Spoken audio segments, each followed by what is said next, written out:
నమస్తే. ఎలా ఉన్నారు? బాగున్నారా? నేను మీ పద్మజ.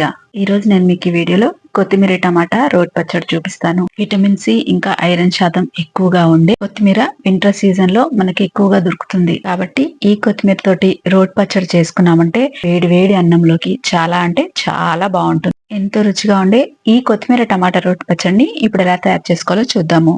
ముందుగా స్టవ్ వెలిగించి పాన్ పెట్టుకొని అందులోకి 1 టేబుల్ స్పూన్ దాకా పల్లి నూనె వేసుకొని నూనె కొంచెం వేడవగానే 1 టేబుల్ స్పూన్ శనగపప్పు, మినపప్పు, 1 టీ స్పూన్ ఆవాలు వేసుకొని వీటిని దోరగా వేయించుకోవాలి. ఆవాలు చిటపటలాడి శనగపప్పు, మినపప్పు కొంచెం రంగు మారగానే అందులోకి 100 గ్రాముల పచ్చిమిర్చిని శుభ్రంగా కడిగేసుకొని చిన్న ముక్కలుగా కట్ చేసుకొని వేసుకొని వేయించుకోవాలి. మీరు తినే కారాన్ని బట్టి పచ్చిమిర్చి ఎక్కువ తక్కువ అడ్జస్ట్ చేసుకోండి. ఒక 3-4 నిమిషాలకి పచ్చిమిర్చి ఇలా వేగిపోగానే ఒక పెద్ద సైజు కొత్తిమీర కట్టని 2-3 సార్లు శుభ్రంగా కడిగి నీళ్ళేం లేకుండా వడకట్టుకొని ఇందులో వేసుకొని కొత్తిమీరలోని పచ్చివాసన పోయేదాకా వేపుకోవాలి. స్టవ్ ని మీడియం ఫ్లేమ్ లో పెట్టుకొని కొత్తిమీరని వేపుకోవాలి. కొత్తిమీర మరీ ఎర్రగా వేగాల్సిన అవసరం లేదండి. దాంట్లోని పచ్చివాసన పోయి కొత్తిమీర కొంచెం దగ్గర పడేదాకా వేపుకోవాలి. ఇది వేగడానికి 2 నిమిషాలు టైం పడుతుంది. ఈ కొత్తిమీర టమాటా రోటి పచ్చడి అన్నంలోకే కాదండి, దోశల్లోకి అయితే ఇంకా బాగుంటుంది. కొత్తిమీరలోని పచ్చివాసన పోయి అదంతా ఇలా మంచిగా వేగిపోయిన తర్వాత దీన్నంతా తీసి మిక్సర్ జార్ లోకి వేసుకోండి.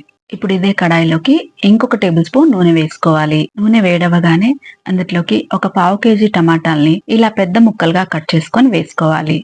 అలాగే 1 టేబుల్ స్పూన్ ఉప్పు, 1/2 టేబుల్ స్పూన్ పసుపు, ఒక చిన్న నిమ్మకాయ సైజ్ అంతా చింతపండుని ఈ టమాటాల్లోకి వేసేసుకోవాలి. ఇవన్నీ వేసేసుకున్న తర్వాత ఇదంతా బాగా కలిసేలాగా కలుపుకొని మూత పెట్టేసి స్టవ్ ని లో ఫ్లేమ్ లో పెట్టుకొని టమాటాలు మెత్తబడేదాకా వీటిని మగ్గించాలి. టమాటాలు మగ్గడానికి ఒక 5 నిమిషాలు టైం పడుతుందండి. మధ్య మధ్యలో కలుపుకుంటూ అడుగు పట్టేయకుండా టమాటాల్ని పూర్తిగా మగ్గనివ్వాలి. చూడండి, 5 నిమిషాల తర్వాత నేను మీకు చూపిస్తున్నాను. టమాటాలు మంచిగా మగ్గిపోయాయి. ఇలా మగ్గిపోయిన టమాటాల్ని స్టవ్ ఆఫ్ చేసేసి పక్కకు దించేసి పూర్తిగా చల్లారనివ్వండి. ఇది పూర్తిగా చల్లారిన తర్వాత ముందుగా మనం మిక్సర్ జార్లోకి కొత్తిమీర, పచ్చిమిర్చి వేసుకొని పెట్టుకున్నాం కదా, అందులోకి 1 టీ స్పూన్ జీలకర్ర అలాగే 10 వెల్లుల్లి రెబ్బల్ని వేసుకొని దీన్ని కోర్సుగా గ్రైండ్ చేసుకోవాలి. చూడండి, ఇక్కడ నేను చూపిస్తున్నట్టుగా ఇలా కోర్సుగా గ్రైండ్ చేసుకోవాలి. మరి మెత్తగా చేసుకున్నామంటే ఇది మనకు రోటి పచ్చడిలా కాకుండా పేస్ట్ లాగా అయిపోతుంది. అందుకని ఇలా కోర్సుగా గ్రైండ్ చేసుకొని మగ్గించుకున్న టమాటాలన్నీ వేసుకొని ఇందులోకి ఇంకొక టీ స్పూన్ ఉప్పు వేసుకొని దీన్నంతా మళ్ళీ ఒకసారి కోర్సుగా గ్రైండ్ చేసుకోవాలి. చూడండి, ఇక్కడ నేను చూపిస్తున్నట్టుగా ఇలా గ్రైండ్ చేసుకున్నామంటే మన కొత్తిమీర టమాటా రోటి పచ్చడి రెడీ అయిపోతుంది.